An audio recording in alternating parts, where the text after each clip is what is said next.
तो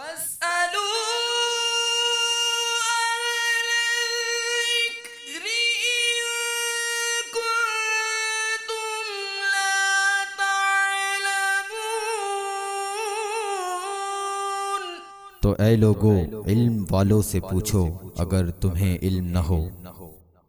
अल्हम्दुलिल्लाहि रब्बिल आलमीन वस्सलातु वस्सलामु अला सय्यिदिल मुरसलीन अम्मा बाद फ़अऊज़ु बिल्लाहि मिनश शैतानिर रजीम बिस्मिल्लाहिर रहमानिर रहीम। अस्सलातु वस्सलामु अलैका या रसूलल्लाह व अला आलिका व अस्हाबिका या हबीबल्लाह। अस्सलातु वस्सलामु अलैका या नबीयल्लाह व अला आलिका व अस्हाबिका या नूरल्लाह। मेरे मीठे मीठे और प्यारे प्यारे इस्लामी भाइयों और मदनी चैनल के नाजरीन, मदनी चैनल के सिलसिले दारुल इफ्ता अहले सुन्नत में आप सबको मरहबा कहते हैं। इससे पहले कि हम आपकी कॉल शुरू करें, हुजूर ये इरशाद फरमाए कि फ़ितरा, इसकी मिकदार क्या है, यानी फ़ितरा चेक कैसे किया जाए कि किस मुल्क में कितनी रकम देनी ज़रूरी है? अल्हम्दुलिल्लाहि रब्बिल आलमीन वस्सलातु वस्सलामु अला सय्यिदिल अंबिया वल मुरसलीन। सदका फ़ितर की जो मिकदार है वो गेहूँ या उसका आटा या सत्तू ये निस्फ सा, और अगर खजूर, मुनक्का या जौ या उसका आटा या सत्तू की सूरत में अगर दिया जाएगा तो 1 सा इसका वज़न है। ठीक। अब ये सा और निस्फ सा कितना ग्राम में कितना बनता है? जी। तो निस्फ सा का वज़न होता है तकरीबन 2 किलो में 80 ग्राम कम। ठीक है। और इसी को अगर आप पूरा सा करना चाहें तो इस सूरत में 4 किलो में 160 ग्राम कम। ठीक है। तो यानी अगर कोई 2 किलो आटा या गंदुम या 2 किलो आटे या गंदुम की कीमत अगर वो सदका फ़ितर में देता है तो भी सदका फ़ितर अदा हो जाएगा। अब ये जो जहाँ रह रहा है, जिस जगह वो रहता है, वहाँ अगर फ़ितर अदा करना चाहता है तो वहाँ की कीमत के मुताबिक वो सदका फ़ितर अदा करे। अच्छा, अब आपने फरमाया कि कुछ लोगों के लिए पूरा सा भी है, तो वो किन लोगों के लिए ज़रा दोबारा रिपीट हो जाए? देखिए, इसमें लोगों के एतबार से नहीं है, ठीक है, ये देने के एतबार से। अगर मैं खजूर के ज़रिए से अपना फ़ितरा देना चाहता हूँ तो 1 सा खजूर, ठीक है, यानी 4 किलो के अंदर 160 ग्राम कम, ठीक है, इतना वज़न मुझे सदका फ़ितर में देना होगा। ठीक है। अब मैं चाहूँ तो खजूर दे दूँ, चाहूँ तो खजूर की कीमत दे दूँ कि 4 किलो में 160 ग्राम कम जो है। खजूर कितने की आती है तो मैं वो खजूरें दे दूँ, उसकी कीमत दे दूँ। चाहूँ तो मैं गंदुम या उसके आटे के ज़रिए से भी फ़ितरा अदा कर सकता हूँ। तो ये ऑप्शन है, ठीक है, यानी हमारे सामने ऑप्शन है किस ज़रिए से, किस तरीके से ज़्यादा अगर कोई देना चाहता है तो वो ज़्यादा भी दे सकता है। तो अब जैसे इसके अंदर मुनक्का है, मुनक्के की मिकदार भी 4 किलो में 160 ग्राम कम, इतना मुनक्का ये फ़ितरे की मिकदार है। और उधर आटा देखें तो शायद ये 80, 82, 85 रुपये में 2 किलो हो जाएगा, आटा आ जाता है। तो अब ये है कि जितना गुड़ डालें उतना मीठा होता है। तो इसी तरह जो जितना नेकी कमाना चाहता है वो फ़ितरे की बड़ी मिकदार देते हैं, जिसको अल्लाह ने दिया। सुन्नत ने बदरी मुज़ाकरे में बड़ी प्यारी तवज्जो दिलाई थी कि नॉर्मली लोग फ़ितरे में बड़ी रकम नहीं देते जी, और बाकी चीज़ों में बड़ी रकम उमूमन इसलिए देते हैं कि चले लोगों को पता चलेगा, नाम होगा। अब फ़ितरे में पता नहीं चलता ना, अब कोई जाकर 4 फ़ितरे 400 रुपये दे दे, ये चाहे तो 4000 रुपये दे दे, लेकिन वहाँ नॉर्मली ये पता नहीं चलता था। लेकिन फ़ितरे में भी बड़ी रकम देने से यकीनन सवाब मिलता है। सुभान अल्लाह। चले, ये भी हमारी कई हो सकता है नाजरीन की मालूमात में इजाफा हुआ। अच्छा, अगर कोई शख्स मिसाल के तौर पर 100 रुपये फ़ितरा है, अब उसको खजूर का दाम तो नहीं पता, मुनक्के का दाम भी नहीं पता, किशमिश वगैरह। अब अगर कोई जाकर 4 फ़ितरे दे दे, 400 रुपये की जगह एक लमसम 2-3 हज़ार रुपये देता है कि ये सब फ़ितरे में रख लो, तो दे सकता है ज़्यादा? बिल्कुल, जितना, यानी एक लिमिट है ना, ठीक है, इस लिमिट से ज़्यादा अगर कोई जितना चाहे दे दे, वाह वाह वाह, तो मना नहीं है, उसके लिए भाई से। अच्छा, एक कन्फ्यूजन बहुत रहती है, हो सकता है इस वक्त हमारे नाज़रीन हरमैन तैयबैन में हमें सुन रहे हों या जा रहे हों, जो लोग वहाँ ईद करते हैं, हरमैन तैयबैन में ईद करेंगे, वो फ़ितरा वहाँ के हिसाब से निकालेंगे या अपने वतन के हिसाब से रकम निकालेंगे? मतलब ये असल में ये जहाँ पर है ना, ये वहाँ के एतबार से, ठीक है, फ़ितरा अदा कर, तो वहाँ की रकम चेक कर लें कि वहाँ आटे वगैरह गंदुम का क्या रेट है। ठीक है जनाब, कॉल्स लेते हैं आपकी, फिर इंशाल्लाह आपकी कॉल्स के जवाबात हासिल करेंगे। सल्लू अलल हबीब सल्लल्लाहु तआला अला मुहम्मद सल्लल्लाहु अलैहि वसल्लम। हमारा सवाल ये है कि हम जो 2 रकात नमाज तरावी पढ़ते हैं उसका वक्त कहना ज़रूरी है या नहीं? जी, तरावी का वक्त नियत में कहना ज़रूरी है कि नहीं, ज़रूर बताएंगे। अगली कॉल दे दीजिए। मंजूर अफ्तारी, मुझे जो है ना सवाल करना था। ये हम एक कंपनी में जो है ना काम करते हैं, वहाँ पे जाए नमाज कमरा बनाया गया है, वहाँ पे जुम्मा और ईद नमाज ये हो सकती है या नहीं हो सकती? क्योंकि पाबंदी है, दूसरा बंदा उधर दाखिल नहीं हो सकता है, सिर्फ कंपनी वालों के लिए कंपनी वाले ही जा सकते हैं। जी जनाब, अगली कॉल दे दें। अस्सलामु अलैकुम व रहमतुल्लाहि व बरकातुहू। वालेकुम अस्सलाम व रहमतुल्लाहि व बरकातुहू। मोहम्मद राशिद अत्तारी शहर नूरी से अर्ज कर रहा हूँ। मेरा सवाल ये है, क्या मिसवाक करते वक्त अगर मुंह से खून आ जाए तो क्या इससे रोज़ा टूट जाता है? अस्सलामु अलैकुम व रहमतुल्लाहि व बरकातुहू। वालेकुम अस्सलाम व रहमतुल्लाहि व बरकातुहू। मुंह से खून आ जाने पर रोज़ा टूटता है कि नहीं, आपको बताएंगे। अगली कॉल दीजिए। सवाल मेरा ये है कि ज़कात के लिए मसलन कितने वो करने पड़ते हैं हमको? मेरा तनख्वाह 25,000 है, मैं ज़कात के लिए कितने पैसे निकालूं? मैं हर महीना 500 रुपया मसलन खैरात करता हूं, ज़कात कितने निकालूं? हर महीने आप 500 खैरात भी करते हैं और आपकी सैलरी 25,000 है। जी जनाब, आपको भी जवाब देंगे। अगली कॉल दे दीजिए। वकार अहमद अत्तारी, मैं ये बात अशरफ कॉलोनी रावलपिंडी से बात कर रहा हूँ।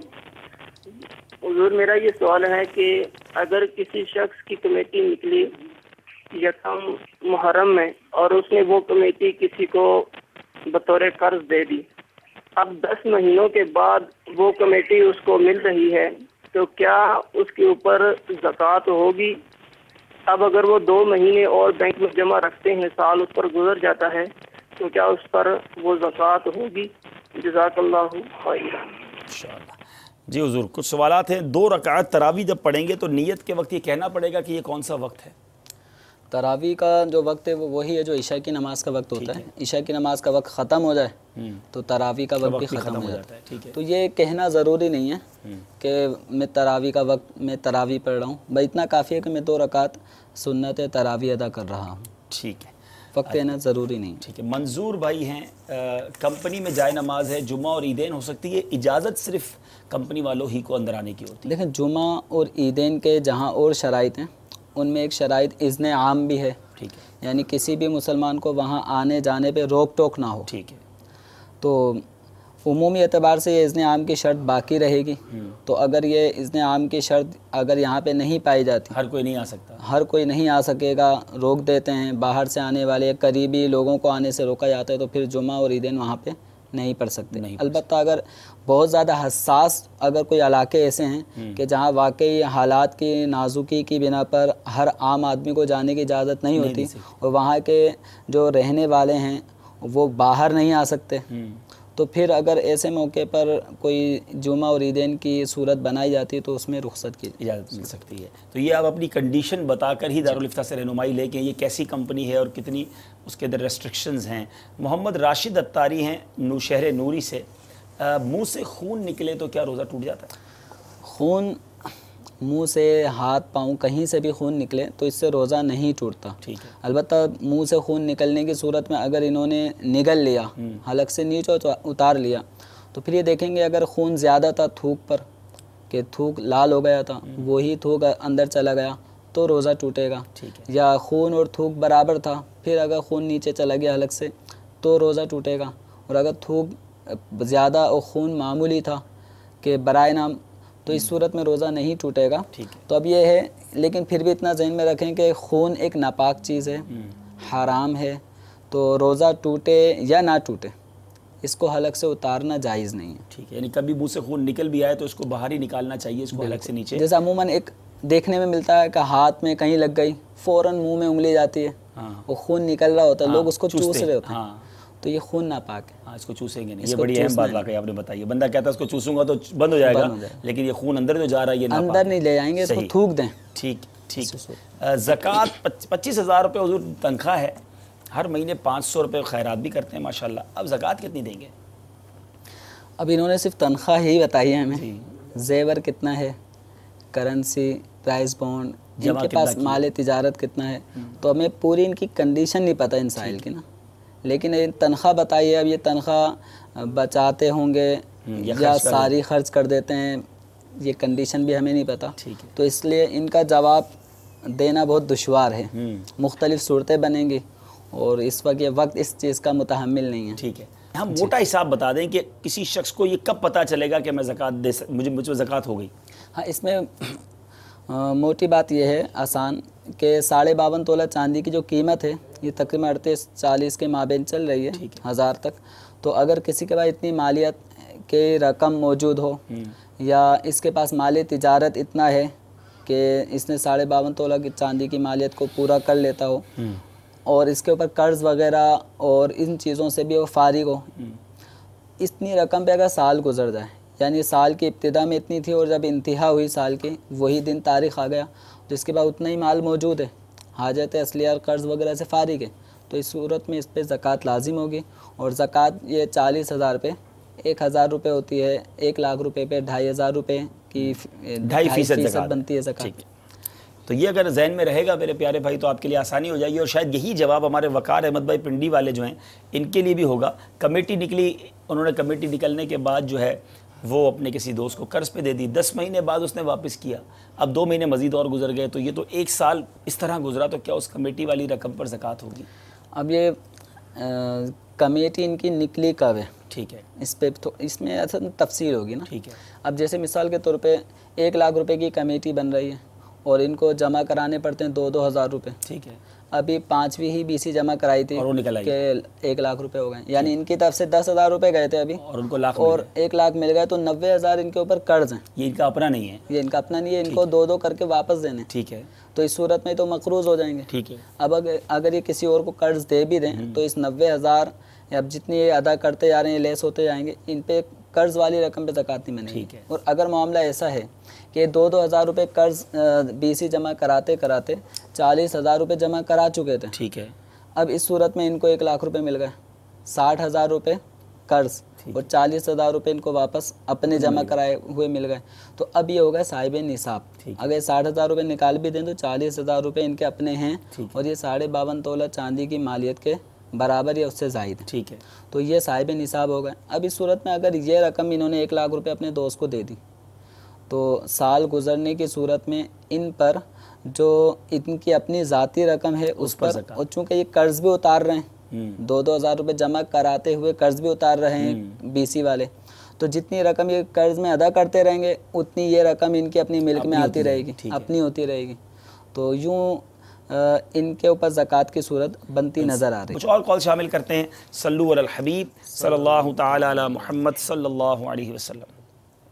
सवाल मेरा ये है कि तनख्वाह पे ज़कात होती है? मेरी तनख्वाह मतलब 60-70 हज़ार है पर मंथ।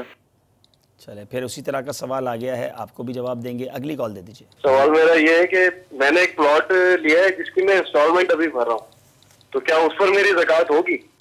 माशाल्लाह, ज़कात पर ही सवालात हैं। प्लॉट लिया है इंस्टॉलमेंट पे, उस पर ज़कात होगी कि नहीं? जी जवाब देते हैं, अगली कॉल देते हैं। हाँ, बात कर रहा हूँ कराची से। मेरा एक सवाल है कि अगर जो है एक साहब हैं, उनके पास 5 लाख रुपए हैं और वो सारा साल जो है उनके पास ही 5 लाख की मालियत रहती है, लेकिन 1 साल गुजरने से कुछ अर्सा पहले वो जो है ये पैसे किसी अपने उधार देते हैं, किसी और को दे देते हैं और 2 महीने के लिए या कुछ टाइम के लिए, और उसके बाद जो है वो ये मालियत उन्हें वापस मिल जाती है, तो क्या इस पैसे पे जो है वो 1 साल गुजरने तक जो है वो ज़कात होगी या नहीं? ठीक है, इसका भी आपको जवाब देते हैं। जी हुजूर, 60-70 हज़ार रुपये तनख्वाह है, ज़कात कितनी होगी? अब 60-70 हज़ार रुपये तनख्वाह है, लेकिन ये ख़त्म हो जाती है हर महीने और इनके पास कोई और अमवाल ज़कात भी नहीं है जिसका निसाब इनकी मिल्क में हो, तो ज़कात नहीं होगी। ठीक है। लेकिन 60-70 हज़ार रुपये की रकम ये आधी खर्च करते हैं, आधी बचाते हैं, तो जितनी बचाते हैं फिर ये बचते बचते कितनी रकम हो जाती है, तफसील, तो ये पूरा तफसील तलब मसला है। सिर्फ तनख्वाह बताकर ज़कात नहीं पूछी जा सकती, आपके पास और क्या कुछ है आपको डिटेल बतानी होगी। बल्कि ये हम पिछले सिलसिलों में बता रहे हैं, आप अगर हमें ना भी रब्ता करें, मकतबतुल मदीना से एक बड़ा प्यारा समझ लीजिए एक फॉर्म है ज़कात कैलकुलेटर के नाम से, उससे आप अपनी तमाम ज़कात खुद बना सकते हैं। आप डाउनलोड भी कर सकते हैं दावतिस्लामी.net से, सिर्फ 2 रुपये हदीये से मकतबे पे हासिल भी कर सकते हैं। बल्कि मैं तो मशवरा दूंगा कि इसे डाउनलोड करें, प्रिंट करें, तकसीम करें, अपने दोस्तों में बांटे। ये देखिए बहुत बड़ी खिदमत है। कितने सवाल आ रहे हैं कि इस पे ज़कात है नहीं है, इस पे ज़कात है नहीं है, हर बंदे की कॉल भी नहीं मिल सकती, हर बंदा दारुल इफ्ता जा भी नहीं सकता। अब ये अगर पेपर आपके पास होगा, आप सुकून से घर में बैठ के बना लेंगे, फिर एक बार रिकन्फर्म भी कर ले कि मैंने ठीक किया है कि नहीं, तो इंशाल्लाह उम्मीद है आसानी हो जाएगी। डाउनलोड करके मेल करें, हाँ, एक दूसरे को मेल करें, सोशल मीडिया पर शेयर करें, पता नहीं क्या क्या शेयर करते हो यार, शेयर करना है तो ये करें ना, ताकि लोग अपनी ज़कात अच्छे अंदाज से निकाल सकें। हैदराबाद से इस्लाम भाई की कॉल थी, प्लॉट इंस्टॉलमेंट पे लिया है, उस पर ज़कात होगी? इंस्टॉलमेंट पे जो प्लॉट लिया है वो लेने की नीयत क्या है? ठीक है। क्या उसको आगे सेल आउट करेंगे? ठीक है। या वहाँ पे रिहाइश रखेंगे? ठीक है। या किराए पे देंगे? क्या सूरत है? तो अगर ये इंस्टॉलमेंट पे है और माल तिजारत की हैसियत से है, यानी इसलिए लिया है कि भाव बढ़ गया तो बेचेंगे, तो ये माल तिजारत होगा। ठीक है। तो माल तिजारत होने की सूरत में इस पे ज़कात की सूरत बनेगी साल गुजरने पर। और इनके ऊपर जो इंस्टॉलमेंट की किस्तें जो हैं वो किस्तें माइनस करके, जैसे मिसाल के तौर पर इस प्लॉट की कीमत 10 लाख रुपए इन्होंने जमा कराई है, 3 लाख रुपए जमा कराए हैं और बकिया 7 लाख रुपए इनके ऊपर बाकी हैं। तो इस सूरत में 10 लाख में से 7 लाख रुपए जो इंस्टॉलमेंट की कीमत जो अदा करनी है वो माइनस करके 3 लाख रुपए ये जमा करा चुके हैं, तो 3 लाख रुपए के हिसाब से इनको ज़कात देनी होगी। अगर ये प्लॉट बेचने के लिए लिया है, अगर रहने के लिए लिया है या किराए पर देने के लिए लिया है तो फिर उस पर ज़कात नहीं होगी। एक और था सवाल, 5 लाख रुपीज़ हैं और कुछ अर्सा पहले यानी 10 महीने 11 महीने गुजर गए, 12 महीने पूरे होने वाले थे, किसी को उधार दे दिए, 2-3 महीने बाद पैसे वापस ले लिए। अब अगर ये ज़कात से बचने की एक सूरत अपनाई है कि साल, अगर किसी ने ऐसा सोचा है कि साल पूरा होने से पहले ही मैं मिल्कियत का तबादला कर लेता हूँ, किसी और को दे देता हूँ, फिर 2 महीने बाद वापसी ले लूँगा, तो ये बचने की साजिश नाकाम है। ठीक है। इससे कोई फ़ायदा नहीं होगा, कोई फ़र्क नहीं पड़ेगा, क्योंकि आप अगर अपनी रकम किसी को कर्ज़ भी दे दें तब भी वो रकम आपकी मिल्क ही रहती है। तो इस सूरत में अगर हम किसी को कर्ज़ ना भी दें, साल गुजरे तब भी ज़कात लाजिम होगी, और अगर किसी को कर्ज़ दे दिया तो भी ज़कात की सूरत बनेगी, बशर्ते कि ये माल हमारा कर्ज़ वगैरह में डूबा हुआ ना हो, हम पर इतना कर्ज़ ना हो। अच्छा, कर्ज़ नहीं दिया, अपनी ज़ौजा को तोहफ़ा ही दे दिया कि आज से ये तुम्हारा हो गया। अब हमारे तो 12 महीने पूरे नहीं हुए तो ज़ौजा को दे दिया, जब उसके 12 महीने पूरे होने वाले तो उसने शौहर को दे दिया। अगर ये आपस में फुटबॉल खेलते रहे तो क्या उनकी ज़कात जो है वो बच जाएगी? ज़कात से बचने के लिए इस तरह करना मना है। अस्तग़फिरुल्लाह। ये वाकई अजीब बात है कि अल्लाह ने आपको इतना माल दिया है, ये अल्लाह का शुक्र अदा करें। मैं एक बात ये अर्ज़ करना चाहूँगा नाज़रीन से, बाज़ औक़ात हम बहुत सारी बातें बोझ समझ कर करते हैं कि यार ज़कात देनी पड़ेगी, 1 लाख रुपये मेरे पास 2,500 देने पड़ेंगे, 10 लाख हैं तो 25,000 देने पड़ेंगे, 1 करोड़ है तो 2.5 लाख रुपये। अल्लाह के बंदे 2.5 लाख दे रहे हो, करोड़ भी तो रब ने दिए ना। अल्लाह का शुक्र अदा करो, रब ने देने वाला बनाया है, मांगने वाला नहीं बनाया। रमज़ान आ गया जनाब, पूरी तरावी पढ़नी पड़ेगी, टेंशन शुरू हो जाती है लोगों को। अरे अल्लाह के बंदो, उन्हें जाकर देखें जो हॉस्पिटल में पड़े बेचारे, खड़े होकर तरावी भी नहीं पढ़ सकते। अल्लाह ने सेहत दी है, रब का शुक्र अदा करें। तो इबादतें करें खुश दिली के साथ, बिल्कुल जिसको कहते हैं ना ओपन हार्टेडली, अल्लाह का शुक्र अदा करते हुए आप सदकात दें, खैरात दें, ज़कात दें, वो और अता फरमाएगा। इबादतें भी खुश दिली के साथ करें। नसीब है अल्लाह ने फिर रमज़ान दिया, आज हम रोज़े रख रहे हैं, ये अल्लाह का कितना बड़ा हम पर एहसान है। कितने बेचारे ऐसे बीमार हैं जो पिछले साल रोज़ा रखते थे, इस साल उन्हें ऐसी बीमारी ने घेर लिया, आज वो रोज़े नहीं रख पा रहे। तो बोझ ना समझे, इबादत को खुश दिली के साथ करें। कॉल्स दे दें। सल्लु अलल हबीब सल्लल्लाहु तआला अला मुहम्मद सल्लल्लाहु अलैहि वसल्लम। आदिल शकील चिन्नौर से अर्ज़ कर रहा हूँ हुज़ूर, ये पूछना था कि अगर नापाकी की हालत में बंदे को पसीना आ जाए तो वो कपड़ों को लग जाए तो कपड़े नापाक हो जाते हैं या पाक ही रहते हैं? जी, बड़ा अहम सवाल है। अगली कॉल दीजिए। मेरा मसला ये है कि मेरे पास ज़मीन भी है, जायदाद भी है, गाड़ियाँ भी 2 चल रही हैं, लेकिन कर्जा बहुत है। मुझ पर भी ज़कात किस तरह, कर्जा ज़्यादा है, आमदन बहुत कम है उस सिलसिले में। उसके बाद मसला ये है कि मैं तकरीबन 6 साल से मस्जिद में नमाज नहीं पढ़ सकता, क्योंकि रिस्क है बहुत बड़ा, जान को ख़तरा है बहुत ज़्यादा। 2 दफ़ा हमले भी हो चुके हैं, कुछ मामला दुश्मनी के, मैं ईद पढ़ सकता हूँ। मेरे लिए इस तरह शरीक क्या हुक्म है कि मैं क्या करूँ? हाय हाय हाय हाय, अल्लाह पाक आपकी सारी मुश्किलें आसान फरमाए, आपकी कर्ज़ों का बोझ हट जाए, आपकी जान की अल्लाह पाक हिफाजत फरमाए। मैं यहाँ अपने नाजरीन से एक बात करना चाहूँगा। मैं इन इस्लामी भाई को नहीं कह रहा, लेकिन कुछ लोग माल के पीछे दीवाने होते हैं, बस किसी तरह पैसा मिल जाए, बस हलाल हो हराम हो, बस बैंक बैलेंस बढ़ जाए, मैं बड़ा आदमी बनना चाहता हूँ, मेरे पास भी पैसा हो। और हम समझते भी यही है कि जिसके पास ज़्यादा पैसा है वही सुकून में है, वही बरकत में है, वही जनाब खुशहाल है। आपके सामने ये भाई की मिसाल है, कहते हैं मेरे पास जायदाद भी है, ज़मीन भी है, कारोबार भी है, लेकिन इस वक्त जान को इतना ख़तरा है कि घर से बाहर नहीं निकल सकते। तो अल्लाह से आफ़ियत मांगो, फ़कत हलाल कमाएं, चाहे वो थोड़ा हो, उसमें बहुत बरकत होती है। बाज़ औक़ात बहुत पैसा हो, नमाज से मोहब्बत भी नहीं, ये तो मैं इनको ही, हाँ, इनको तो नमाज से मोहब्बत है। अफसोस था इनको कि मस्जिद भी नहीं जा पा रहा। अल्लाह इनकी मुश्किलें आसान फरमाए। लेकिन देखिए ये दास्तानें ऐसी तकलीफ़ वाली कौलें में कितना समझाती हैं कि हम अल्लाह से हमेशा आफ़ियत का सवाल करें। अगर आपके पास पैसा नहीं तो वावेला ना करो, अल्लाह ने आपकी जान को खतरा नहीं रखा, आपकी जान इस वक्त खतरे में नहीं है, आप बीमार नहीं हैं, आप कर्जों में नहीं डूबे हुए। अल्लाह ताला में जहाँ रखे, जैसे रखे, अपनी रज़ा पर राज़ी रखे, थोड़ा भी दे तो उसमें हमें सुकून अता फरमाए, दुनिया में भी चैन अता फरमाए, आखिरत में भी सुकून अता फरमाए। ये दुआएं करते रहा करें। एक और कॉल दे दे, फिर हम जवाब ले लेते हैं।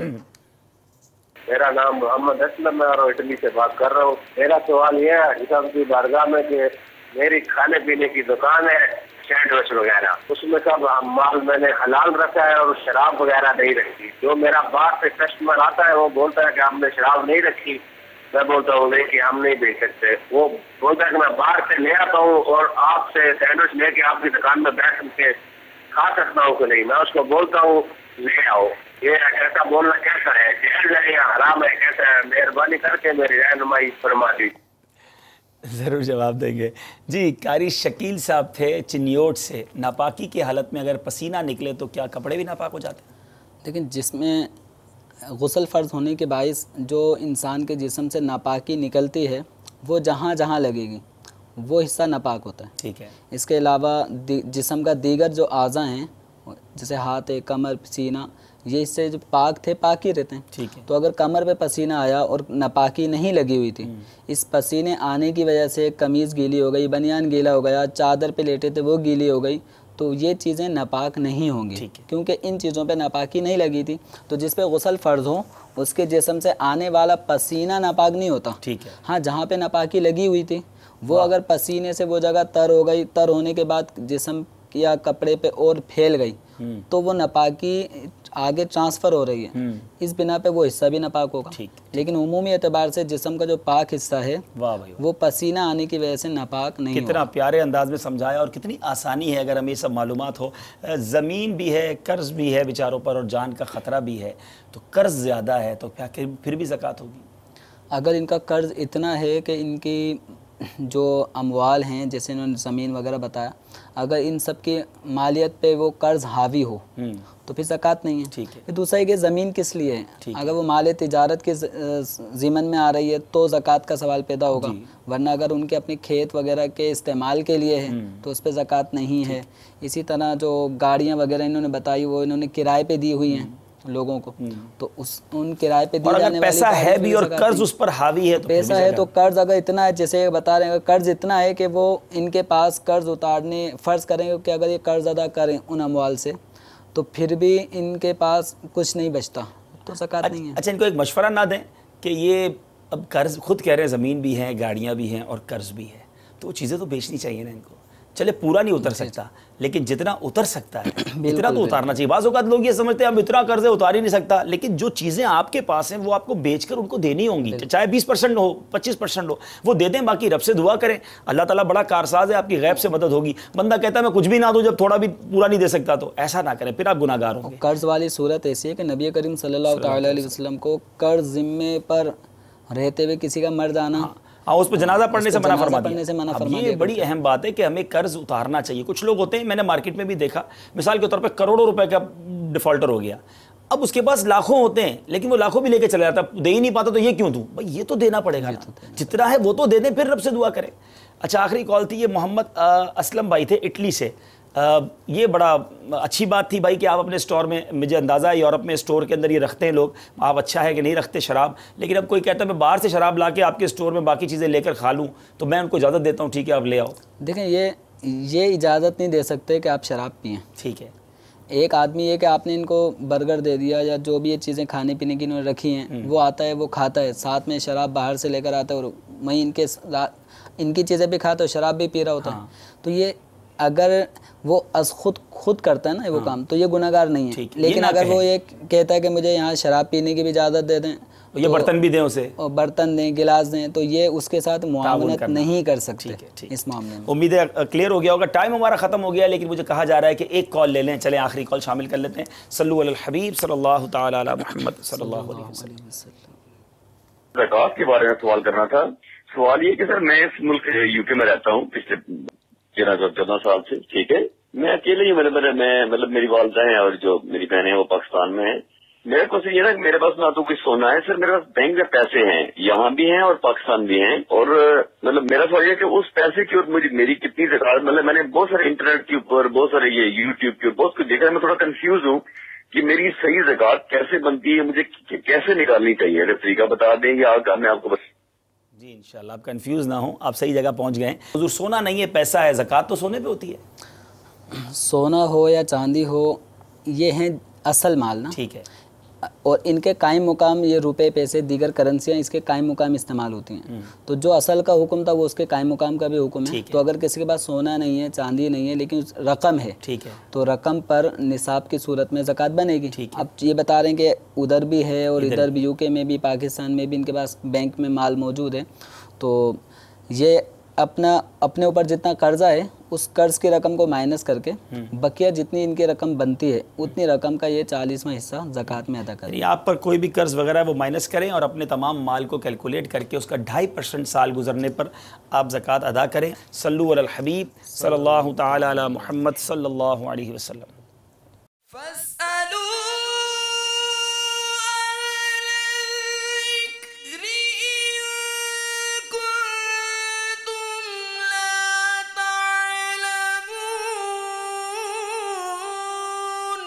तो ऐ लोगो, इल्म वालों से पूछो अगर तुम्हें इल्म न हो।